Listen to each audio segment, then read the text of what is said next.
अस्सलाम वालेकुम students, welcome to my channel. आज हम ENG 201 का लेक्चर नंबर 4 स्टार्ट कर रहे हैं और आज के हमारे लेक्चर का टॉपिक है ऑडियंस एनालिसिस।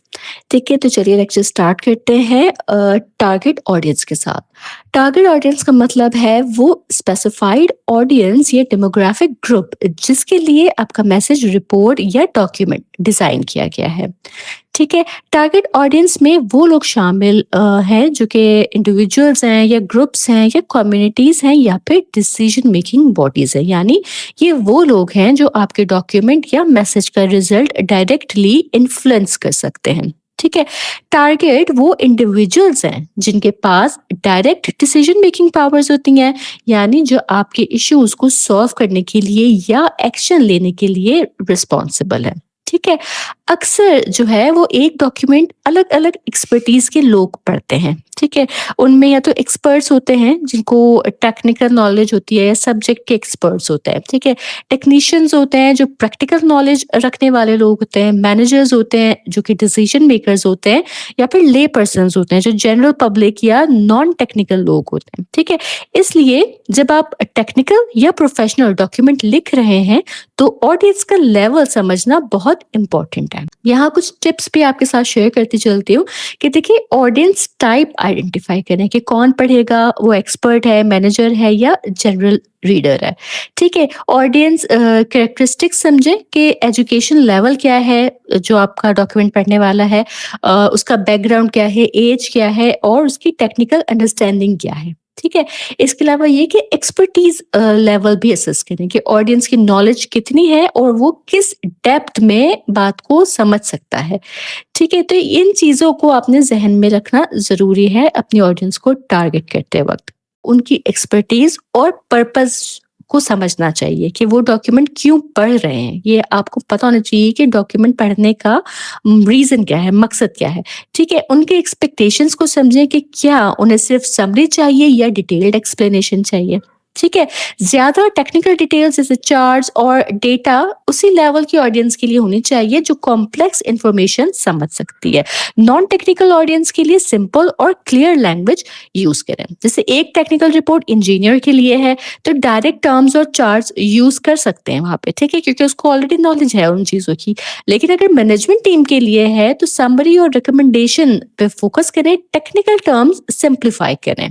ठीक है, टेक्निकल राइटिंग्स को इफेक्टिव बनाने के लिए हमेशा ऑडियंस को टारगेट करें कि ऑडियंस टाइप क्या है, ऑडियंस का एक्सपर्टीज लेवल क्या है, ऑडियंस का पर्पस क्या है, ऑडियंस का एटीट्यूड, यानी ऑडियंस आपको और आपके कंटेंट को कैसे परसीव करेगी, पॉजिटिव, न्यूट्रल या स्केप्टिकल। ठीक है, कि अगर आप इंजीनियर ऑडियंस के लिए मैनुअल लिख रहे हैं तो डिटेल्ड स्टेप्स और टेक्निकल स्पेसिफिकेशन इंपॉर्टेंट है।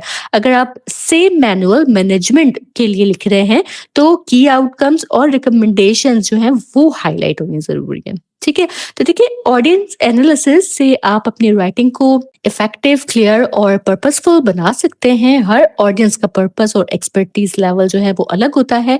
डॉक्यूमेंट का स्ट्रक्चर और लैंग्वेज ऑडियंस के अकॉर्डिंग एडजस्ट करना बहुत जरूरी होता है। ठीक है जी, इसके बाद हम बात करते हैं राइटिंग फॉर एक्सपर्ट्स के ऑडियंस एनालिसिस का जो एक इम्पॉर्टेंट हिस्सा है वो है राइटिंग फॉर एक्सपर्ट्स। जब आप टेक्निकल या साइंटिफिक डॉक्यूमेंट लिखते हैं तो आपको ये समझना जरूरी है कि आपके रीडर्स का लेवल और उनका टाइप क्या है। एक्सपर्ट क्या है? एक्सपर्ट्स वो रीडर्स हैं जो डॉक्यूमेंट के सब्जेक्ट मैटर में एक्सटेंसिव टेक्निकल नॉलेज रखते हैं। एक्सपर्ट्स की जो है वो दो टाइप्स होती हैं, जनरल एक्सपर्ट और स्पेसिफिक एक्सपर्ट्स।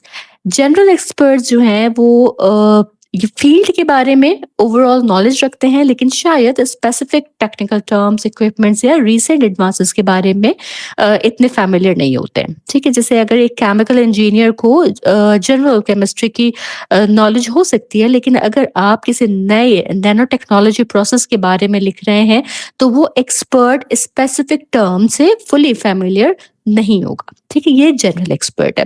स्पेसिफिक एक्सपर्ट्स क्या है? ये वो रीडर्स है कि आप जो आपके डॉक्यूमेंट के सब्जेक्ट में आपके जितना या आपसे ज्यादा नॉलेज रखते हैं। ठीक है, जैसे अगर आप नैनो टेक्नोलॉजी के प्रोसेस के बारे में लिख रहे हैं तो ये एक्सपर्ट उस प्रोसेस का हर टेक्निकल डिटेल जो है वो जानते हैं, उससे फुल्ली अवेयर है। ठीक है, ये स्पेसिफिक एक्सपर्ट्स हैं। एक्सपर्ट्स जो हैं वो टेक्निकल और साइंटिफिक डॉक्यूमेंट्स पढ़ते हैं, उसकी मल्टीपल रीजंस होती हैं। ठीक है, जैसे अपनी जनरल एक्सपर्टीज मेंटेन या एक्सपेंड करने के लिए इलेक्ट्रिकल इंजीनियर नए डिजाइन टेक्निक्स के बारे में पढ़कर अपनी नॉलेज अपडेट करता है। ठीक है, या फिर अपनी रिसर्च और राइटिंग के लिए स्पेसिफिक आंसर्स लेने के लिए वो डॉक्यूमेंट पढ़ रहे होते हैं। जैसे साइंटिस्ट होते हैं कि एक पेपर में फार्मूलाज और एक्सपेरिमेंट रिजल्ट ढूंढते रहते हैं और जो उसकी रिसर्च में काम उन्हें आए। ठीक है, या फिर वो इसलिए भी डॉक्यूमेंट पढ़ते हैं कि टेक्निकल या साइंटिफिक कंटेंट को इवेलुएट कर पाए। सही है। जैसे अगर एक प्रोजेक्ट मैनेजर डॉक्यूमेंट के रिकमेंडेशंस को इवेलुएट करता है, इसलिए कि क्या ये इम्प्लीमेंट किया जा सकता है या नहीं। फिर हम बात करते हैं राइटिंग स्ट्रेटजीज फॉर टेक्नीशियंस या एक्सपर्ट्स पे। तो अगर आपको एक्सपर्ट्स के लिए डॉक्यूमेंट सीखना है तो कुछ प्रैक्टिकल स्ट्रेटजीज फॉलो करनी चाहिए। उसमें सबसे पहले बात आ जाती है इंट्रोडक्शन और बैकग्राउंड इन्फो ब्रीफ रखें। एक्सपर्ट को अननेसेसरी डिटेल्स में टाइम वेस्ट नहीं करना चाहिए, सिर्फ शॉर्ट ओवरव्यू प्रोवाइड करें। ठीक है, इंफॉर्मेशन इजीली एक्सेसिबल होनी चाहिए कि कॉम्प्लेक्स डिटेल्स को हेडिंग्स, बुलेट पॉइंट्स, टेबल या चार्ट में प्रेजेंट करें। स्टेप बाय स्टेप प्रोसीजर को नंबर्ड लिस्ट में रखें। ठीक है, और थर्ड स्ट्रेटजी है हमारे पास अनफेमिलियर टर्म्स या टूल्स एक्सप्लेन करें कि अगर आप स्पेसिफिक टर्म्स, डिवाइसेस या प्रोसीजर्स यूज कर रहे हैं तो शॉर्ट डेफिनेशंस प्रोवाइड करें। अगर डॉक्यूमेंट में कोई न्यू सॉफ्टवेयर का टर्म है तो पैरेंथेसिस में एक शॉर्ट एक्सप्लेनेशन उसकी जरूर दें। ठीक है जी, अब मैनेजर्स और उनके पर्पस पे बात करते हैं। तो मैनेजर्स टेक्निकल और साइंटिफिक डॉक्यूमेंट को मल्टीपल पर्पसेस के लिए पढ़ते हैं। डिसीजन मेकिंग में हेल्प लेनी होती है। एक पर्पस तो ये हो जाता है उनका कि मैनेजर्स को डॉक्यूमेंट से इंपॉर्टेंट इंफॉर्मेशन चाहिए होती है जिससे वो डिसीजन ले सकें। एक मैनेजर एक प्रोजेक्ट प्रपोजल पढ़कर डिसाइड करता है कि कौन से स्टेप्स इम्प्लीमेंट करने हैं। ठीक है, करंट सिचुएशन एसेस करनी होती है मैनेजर्स ने। ठीक है, कि वो डॉक्यूमेंट्स के डेटा और रिपोर्ट्स को देखते हैं ताकि ऑर्गेनाइजेशन की करंट स्टेटस जो है उसको समझ सकें। सेल्स रिपोर्ट हो गई या सेल्स रिपोर्ट पढ़कर मैनेजर मार्केट ट्रेंड्स और कंपनी परफॉर्मेंस जो है वो समझते हैं। ठीक है, मैनेजर्स अपनी ओवरऑल नॉलेज अपडेट रखने के लिए डॉक्यूमेंट्स पढ़ते हैं, नई टेक्नोलॉजी अपडेट्स और इंडस्ट्री प्रैक्टिसेस की नॉलेज लेने के लिए। ठीक है जी, इसके अलावा ये कि मैनेजर्स को ये समझना होता है कि एम्प्लॉयज और प्रोजेक्ट एफिशिएंटली काम कर रहे हैं या नहीं। ठीक है, परफॉर्मेंस रिपोर्ट्स और टेक्निकल डॉक्यूमेंट से ये इवेलुएट वो करते हैं। ठीक है, तो मैनेजर्स ज्यादातर बॉटम लाइन पढ़ते हैं, कंसाइज समरी और स्पेसिफिक रिकमेंडेशंस फॉर एक्शन, मतलब अननेसेसरी डिटेल्स अवॉइड की जाती हैं और डॉक्यूमेंट्स का फोकस एक्शन और रिजल्ट पर होता है। ठीक है, चाहे रीडर एक्सपर्ट हो या ले पर्सन, टेक्निकल और साइंटिफिक डॉक्यूमेंट्स जनरली तीन पर्पसेस के लिए पढ़े जाते हैं। इंफॉर्मेशन एक्वायर करने के लिए रीडर को डॉक्यूमेंट से रेलेवेंट और नेसेसरी इंफॉर्मेशन मिलती है, किसी प्रोसीजर या प्रोडक्ट के बारे में डिटेल्स वगैरह इसके थ्रू उन्हें मिल रही होती हैं। ठीक है, डॉक्यूमेंट की इंफॉर्मेशन से रीडर अपने डिसीजन बना सकता है। एक प्रोजेक्ट की फिजिबिलिटी रिपोर्ट पढ़कर उसे डिसाइड करना आसान हो जाता है। ठीक है, डॉक्यूमेंट्स को प्रोसीजरल और इंस्ट्रक्शनल गाइड के लिए भी यूज किया जाता है कि स्टेप बाय स्टेप गाइडलाइंस पढ़कर कोई टास्क कंप्लीट किया जा सकता है।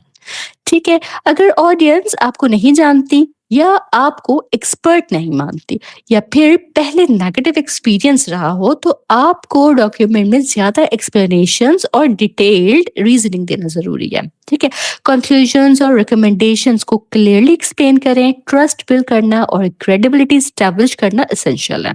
अगर आप ऑर्गेनाइजेशन की नई पॉलिसीज प्रपोज कर रहे हैं तो उनके बेनिफिट्स और रीजन को डिटेल में एक्सप्लेन करें। ठीक है जी, तो इसके साथ ही हमारा ये लेक्चर मुकम्मल होता है। इसको भी मैं आपके आसानी के लिए समराइज कर देती हूँ। तो देखें, इस लेक्चर में ना हमने टारगेट ऑडियंस को आइडेंटिफाई करना, उनकी एक्सपर्टीज और नीड समझना सीखा है। ऑडियंस एक्सपर्ट्स जो हैं वो दो तरह के होते हैं। जनरल एक्सपर्ट्स होते हैं जो फील्ड की जनरल नॉलेज रखते हैं और स्पेसिफिक एक्सपर्ट्स होते हैं जो डॉक्यूमेंट के सब्जेक्ट में आपके बराबर या आपसे ज्यादा नॉलेजेबल होते हैं। मैनेजर्स डॉक्यूमेंट को डिसीजन, करंट सिचुएशन एसेस करने के लिए, एक्सपर्टीज मेंटेन करने और प्रोजेक्ट्स एवेलुएट करने के लिए पढ़ते हैं। जनरल रीडर्स डॉक्यूमेंट से इंफॉर्मेशन एक्वायर करते हैं, डिसीजन में हेल्प लेते हैं और सीखने के लिए यूज करते हैं। अगर ऑडियंस आपको नहीं जानती या एक्सपर्ट नहीं मानता, तो डॉक्यूमेंट में डिटेल्ड एक्सप्लेनेशंस और रिकमेंडेशंस देना ज़रूरी है ताकि ट्रस्ट और क्रेडिबिलिटी एस्टैब्लिश हो सके। इसके साथ ही ये लेक्चर हमारा यहीं मुकम्मल होता है। मुझे उम्मीद है कि ये टॉपिक आपको समझ आया होगा। अगर आपकी कोई क्यूरीज हो, कोई डाउट्स हों या कोई फीडबैक हो तो आप मुझे कमेंट सेक्शन में ज़रूर बताइएगा। मैं इंशाल्लाह पूरी कोशिश करूँगी आपको टाइमली रिस्पॉन्स करने की। चैनल सब्सक्राइब करना हरगिज़ ना भूलिएगा और मेरे लेक्चर्स को अपने फेलो स्टूडेंट के साथ वर्चुअल यूनिवर्सिटी के डिफरेंट ग्रुप्स में ज़रूर पहुँचाएँ ताकि ज़्यादा से ज़्यादा स्टूडेंट्स अपने मिड टर्म की अच्छी प्रिपरेशन कर सकें। मैं इंशाल्लाह ताला अपने नेक्स्ट लेक्चर के साथ जल्द हाजिर होंगी। तब तक आप सब अपना बहुत ख्याल रखिएगा। अल्लाह हाफ़िज़।